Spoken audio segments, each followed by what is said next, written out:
Muli isang magandang umaga o magandang gabi sa ating lahat. Ako po si Brother Rex para po sa ating daily devotion and for our reflection for today. You will read the book of Judges chapter 7. Sa sarili nyo na lang pong mga tahanan ay basahin nyo rin po yung buong chapter from verses 1 to 25. But this time I will just read the verse 25 and hear what it says. They captured the two Midianite chiefs, Oreb and Zeeb. They killed Oreb at Oreb rock and Zeeb at the winepress of Zeeb. They continued to pursue the Midianites and brought the heads of Oreb and Zeeb to Gideon, who was now east of the Jordan. So, salamat sa Panginoon na siya nagbigay sa atin ng pagpapala sa pamagitan nga ng kanyang mga salita. Sandali po tayong manalangin bilang pambungad na panalangin. Opo aming Diyos, aming Ama, patuloy kami na lumalapit sa trono ng iyong habag, ng iyong awa at ng iyong pong pamamatnubay sa bawat isa po sa amin. Lord, hindi po lingid sa iyo ang kalagayan ng bansang Pilipinas at hindi po lingid sa iyo ang mga tao na nahihirapan gawa ng mga karamdaman, especially those who are infected with this COVID-19 virus. At hindi po lingid sa iyo yung mga nagugutuman, hindi po lingid sa iyo yung mga nagagawa ng mga injustices. Lahat ng ito, Panginoon, ay alam mo.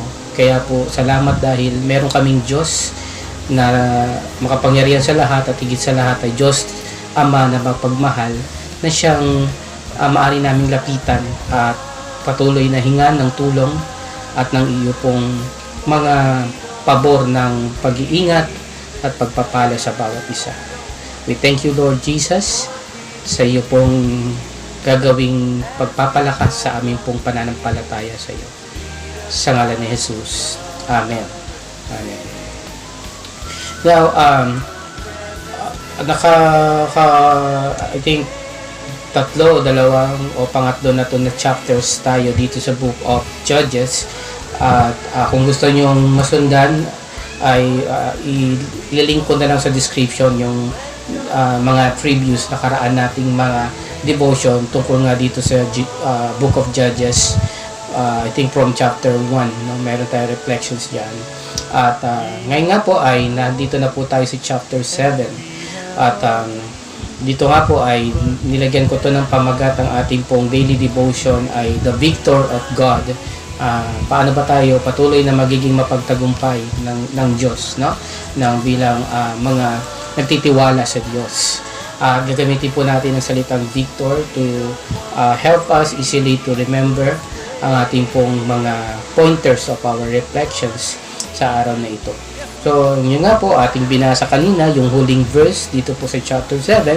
At doon nga po ay pinakita na kung paanong sinamahan ng Diyos si Gideon as a leader of Israelites para talunin yung mga sumakop sa kanilang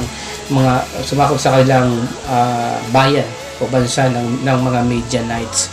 At ngayon nga po, pag binasa natin yung verse 1 and 2, we will come up with first reflections. At ang una po nating reflections dito ay letter V ay value the quality than too much quantity. Pag binasa natin yung verse 1 and 2, sabi dito, verse 1, one day Gideon and all his men got up early and camped beside the spring of Harod. The Midianite camp was in the valley to the north of them by Moreh Hill.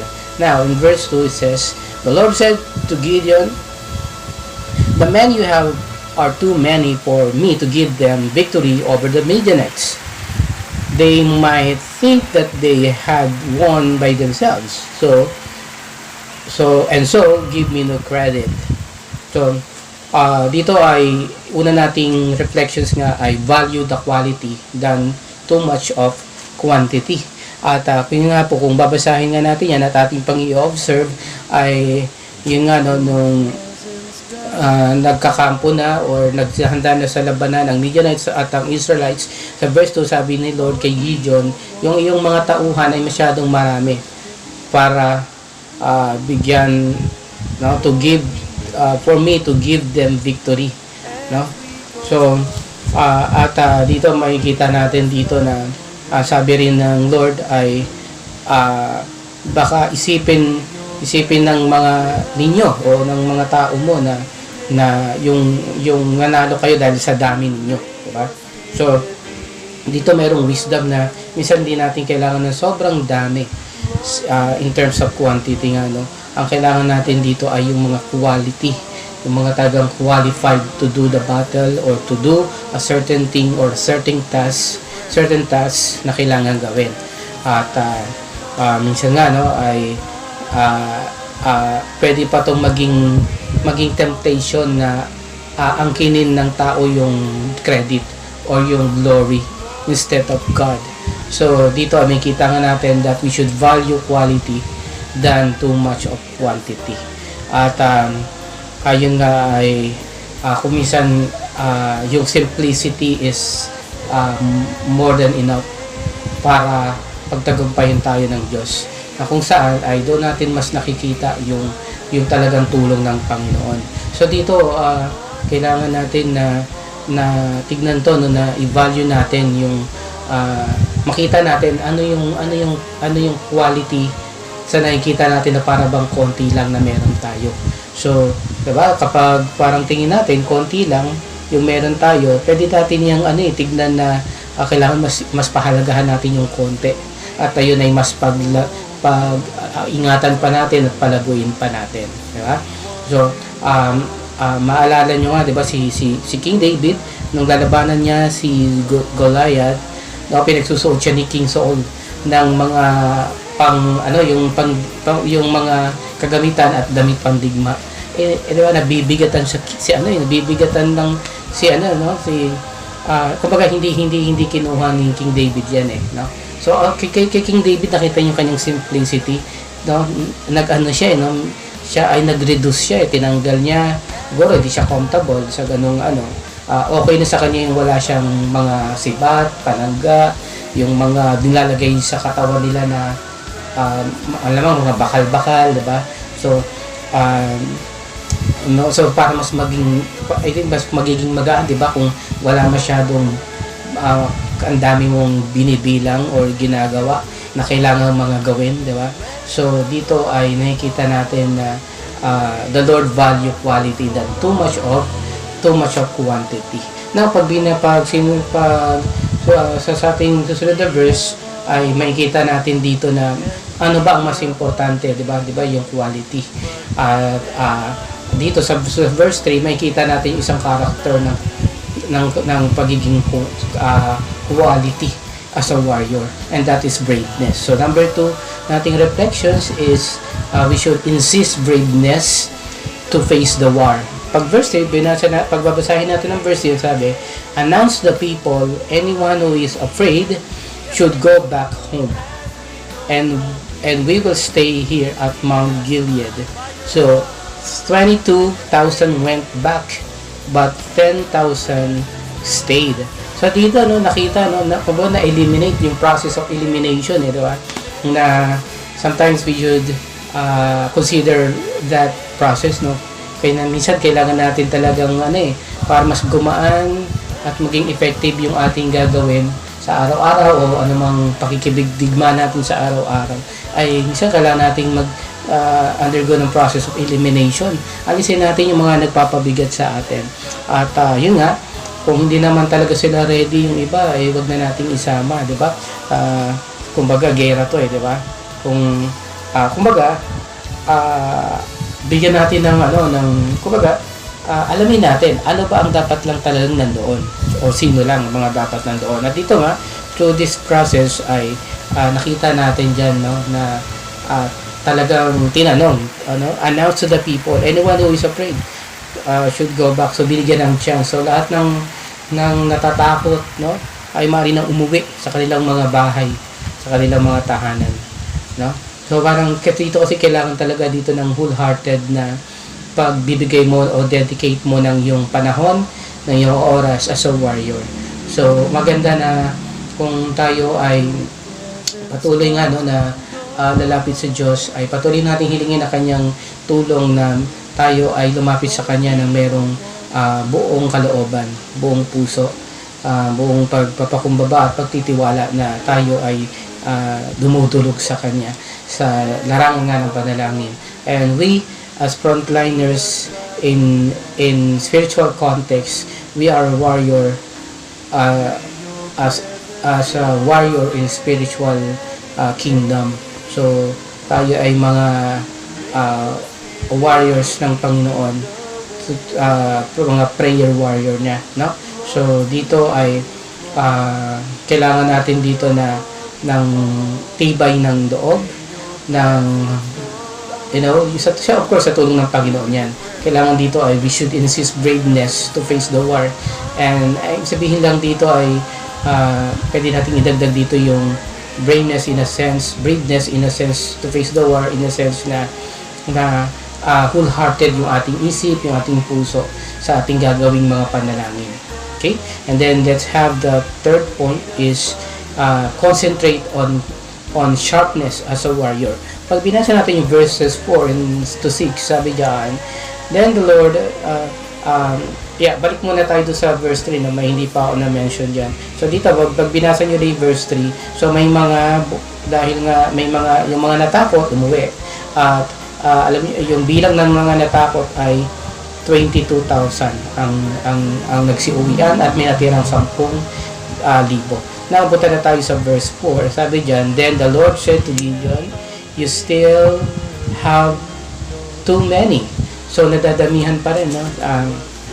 Nadadamihan pa rin ang Panginoon, no? Doon sa mga soldiers or warriors ni Gideon. So anong ginawa? Take them down to the water, and I will separate them for you there. If I tell you a man should go with you, he will go. If I tell you a man should not go with you, he will not go.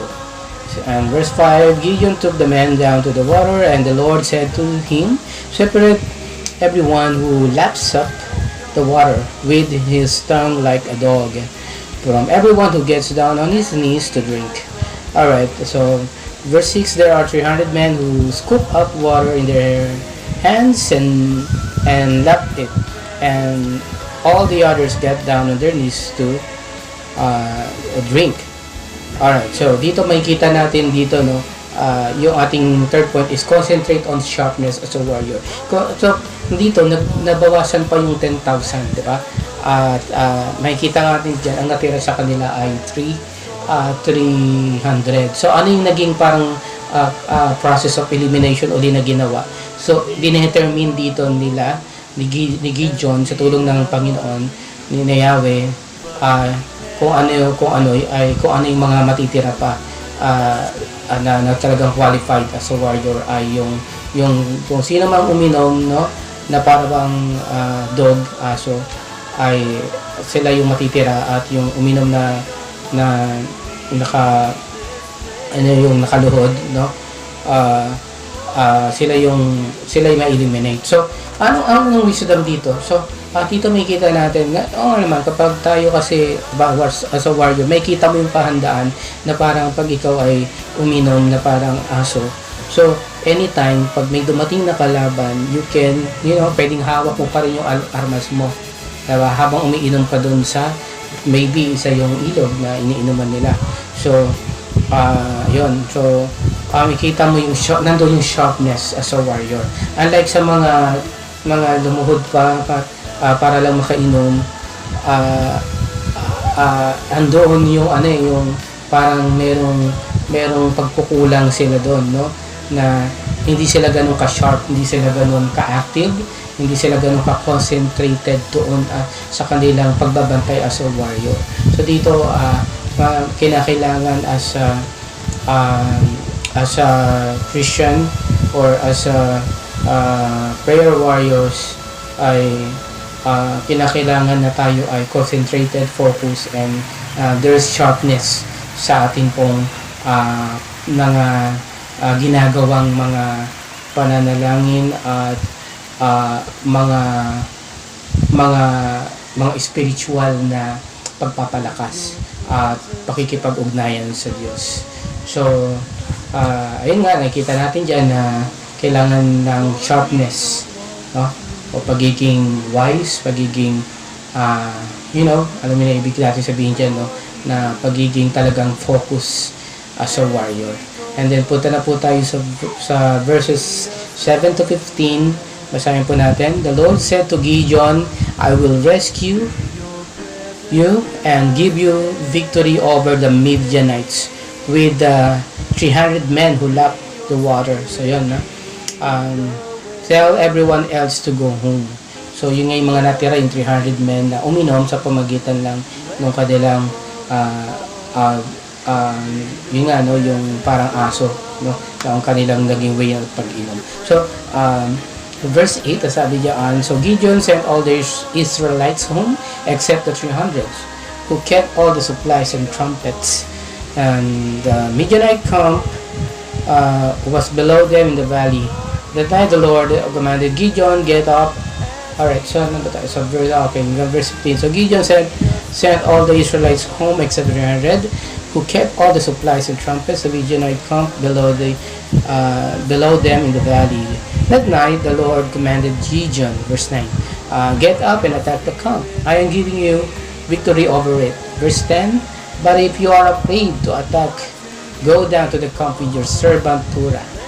And then 11, you will hear that they are saying, and then you will have the courage to attack. So Gideon and his servant Purah went down to the edge of the enemy camp. The Midianites, the Amalekites, and the desert tribesmen were spread out in the valley like a swarm of locusts. So ganun karami yung kanilang kakalabanin. And they had as many camels as there were grains of sand on the seashore. When Gideon arrived, he heard a man telling a friend about a dream. Verse 39, he was saying, I dreamt that a loaf of barley bread rolled into our camp and hit a tent. The tent collapsed and lay flat on the ground. Verse 14, his friend replied, it's the sword of the Israelite Gideon, son of Joash. It can't mean anything else. God sent him victory over Midian and our whole army. Verse 15, when Gideon heard about the man's dream and what it meant, he fell to his knees and worshipped the Lord. Then he went back to the Israelite camp and said, get up, the Lord is giving you victory over the Midianites. So dito, ating pong pang-apat na reflections is to hear words of confirmation is a must, no? Na isang napaka mahalagang bagay ay yung makakuha tayo ng confirmation sa Panginoon, yung patuloy na pagkuha natin ng confirmation sa Panginoon. So dito nga ay makikita natin na sinabihan nga ni Lord si Gideon, kung natatakot ka ay pumunta ka sa camp bandad ng yung enemy at narinig niya nga yung naging panaginip, no, nung isa sa mga kalaban nila Gideon, at doon na confirm nga na ang tagumpay ay binigay kay Gideon. Kaya after sa verse 15, after na marinig yun ni Gideon, lumakas yung kanyang loob at patuloy nga na ang ginawa niya ay nagsumamba siya sa Diyos, no? He worshiped the Lord. So isa yung talagang sa magandang katangian, no, na kumbaga essential na kinakailangan maging parte na ng ating pagkatao ay yung laging pagbibigay ng pagsamba sa Diyos, lalo na, no, sa panahon na talagang nandoon yung pagbibigay ng confirmation ng Panginoon na tayo ay kanyang pinapaboran at tayo ay kanyang tinutulungan at binibigyan ng tagumpay. And then sa verse 16 to 22, sabi diyan ay he divided his 300 men into 3 groups and gave each man a trumpet and a jar with a torch inside it. He told them, when I get to the edge of the camp, watch me and do what I do.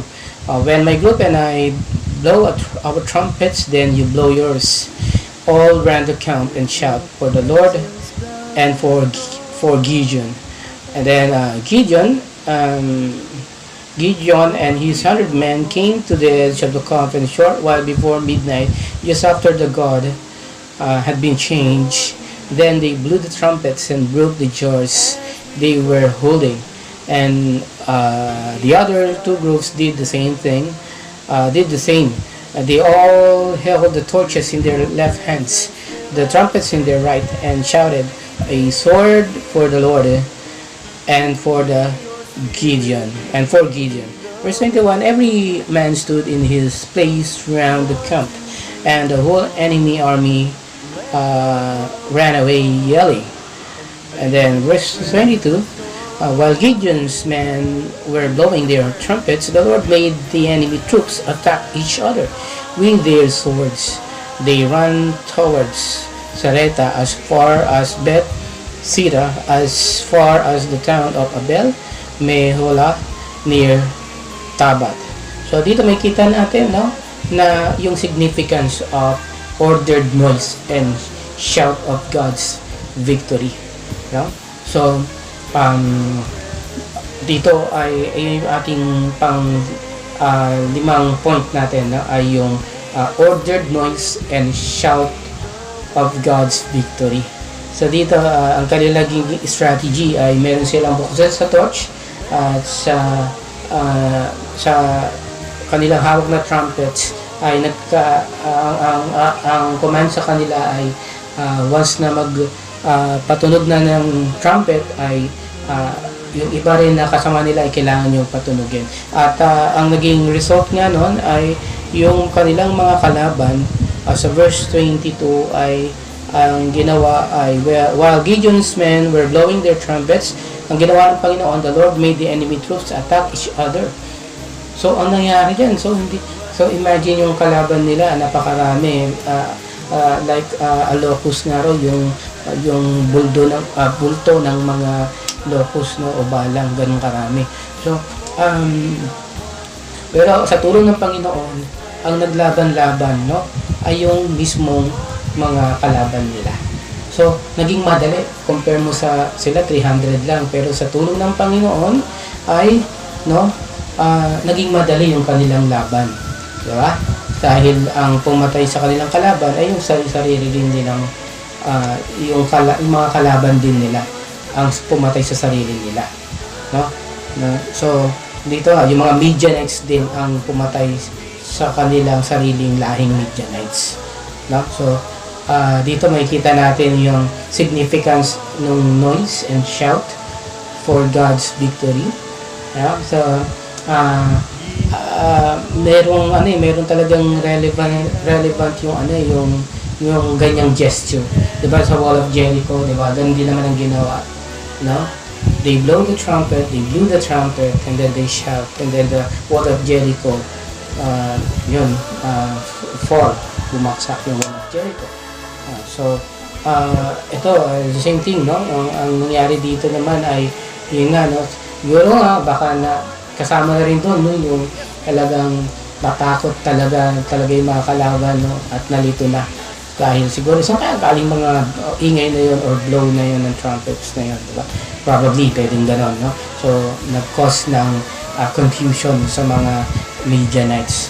At yun nga, dahil nga po ang dahilan ng lahat ay dahil nga po sa tulong ng Panginoon. At dito na po tayo sa huli ay sa verses 23 to 25 it says, the men from the tribes of Naphtali, Asher, and both parts of Manasseh were called out, and they pursued the Midianites. 24. Gideon sent messengers through all the hill country of Ephraim to say, come down and fight the Midianites.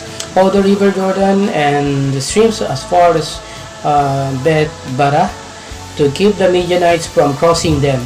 The men of Ephraim were caught together, and they held the river Jordan and the streams as far as Beth-bara. And verse 25, the last verse, they captured the two Midianite ships, nga po, si Oreb and Seeb, and they killed Oreb at Oreb Rock and Seeb at the winepress of Seeb. They continued to pursue the Midianites and brought the heads of Oreb and Seeb to Gideon, who was now east of the Jordan. So dito po ay makita natin na paanong yung pagtatagumpay na nangyayari doon kaila Gideon at sa mga Israelites. So may na-captured na sila na dalawang Midianites na chief or may mataas na katungkulan. So dito pag binasa nyo ngayon verses 23 to 25, may kita natin dyan yung unity nila, no? So nandiyan na yung tribes of Naphtali, no? Asher and both parts of Manasseh were called out and they pursued the Midianites. So nakita niyo yung unity ng mga Israelites niya, no, ng mga tribes nila, no. So the 12 tribes, no, ng Israelites. So and then maging ayun nga, no, si Naphtali, si Asher and parts of Manasseh.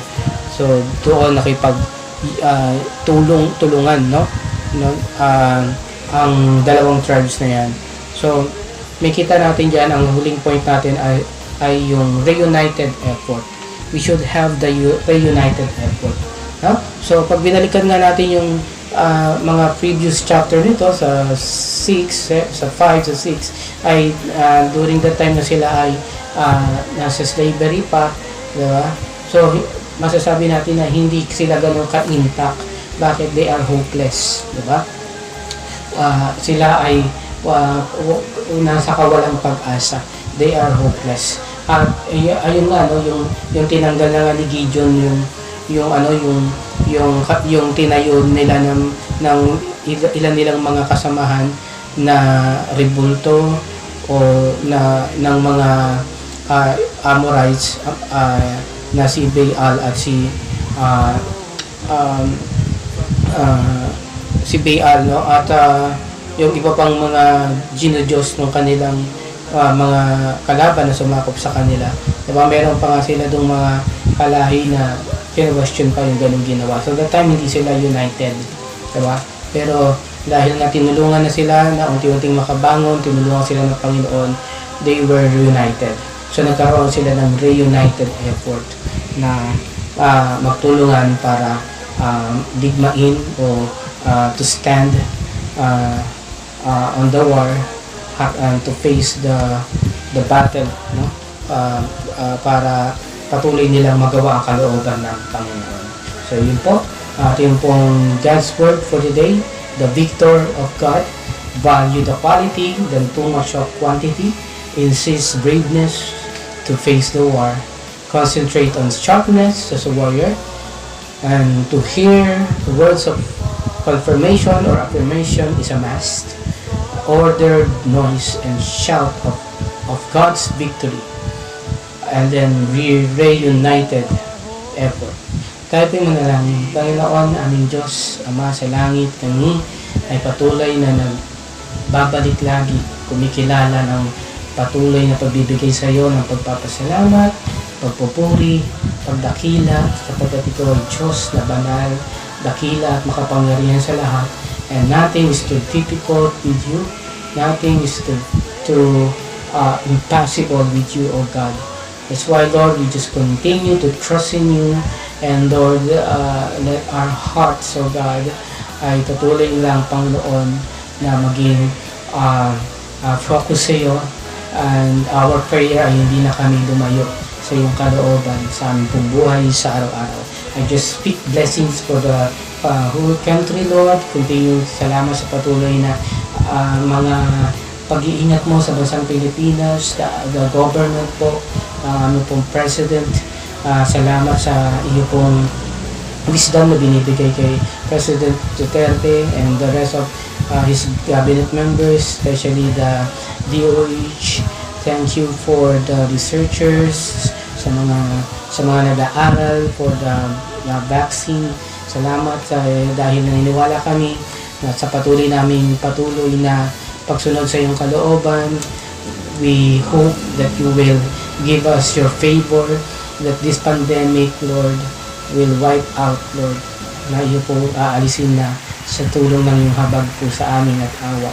Salamat po na patuloy na, O Diyos, na yung mga nahihirapan ngayon, mga naiwanan na sa mga ibang lugar dahil sa ECQ, ay kayo ang patuloy na mag-ingat sa kanila, mag-provide ng kanila pang-araw-araw na pagkain at mga necessary na kailangan tulad ng damit, gamot, at patuloy na, O Diyos, na kayo, Panginoon, ang siyang patuloy na Panginoon na magbibigay, Panginoon, ng kaagaran, Panginoon, na paggaling ng bansang Pilipinas from this COVID-19 virus. So, Lord, salamat din po sa kabuuan ng iyong mga anak sa iglesia sa buong Pilipinas. Salamat sa bawat private and public groups, mga volunteers, Lord, those frontliners in the medical field, frontliners in the churches, and mga homeliners. Salamat po sa kanila na patuloy mo rin pong proteksyonan, at sa mga nangungulila na nalulungkot dahil sa sila'y nawala ng mga sa buhay.